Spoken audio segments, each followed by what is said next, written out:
sabi sa Ebanghelyo, what have you do with us? Parang, anong pakialam mo sa amin? No? Sabi ni Jesus, anong pakialam mo? No? Anong pakialam mo? No?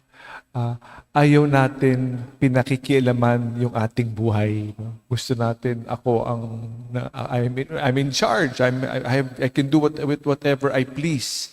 It is to be godlike. No? Walang limitasyon. Ayaw natin na may nakikialam.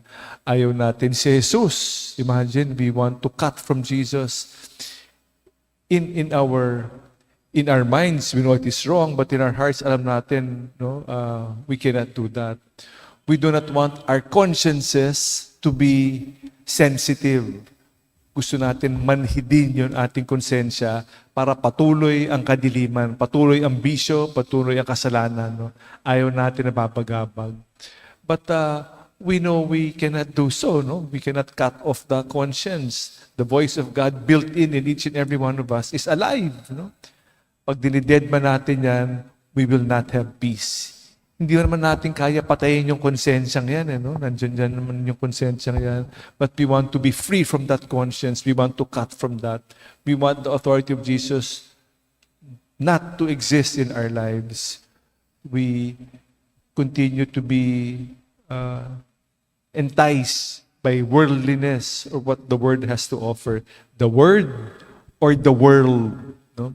Sasabihin ng salita ng Diyos, no? Magpatawad. Sasabihin ng mundo, kamunduhan, uulitin lang niya yan, kaya wag mo patawarin yan. Sasabihin ng kamunduhan, an eye for an eye, a tooth for a tooth, di ba? So, do not forgive, no? But the Word will say, forgive.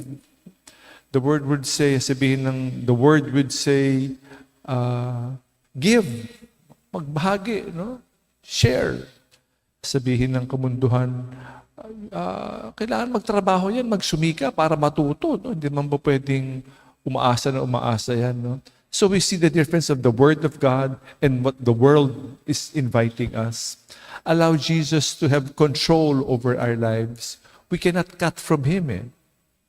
We need God's presence in our lives. We need to pray. We need to always be in touch. Pero, again, God is inviting us and we always have, busy. Maraming ginagawa. No? All the palusot, all the reasons in the world we give. So we ask the good Lord to be open to His invitation, to make His presence truly be felt in our lives. If His authority remains, siya ang namumuno at hindi ang Diyos-Diyosan, hindi kadiliman ang namumuno sa atin. It is the authority of Jesus. Allow Jesus makialam.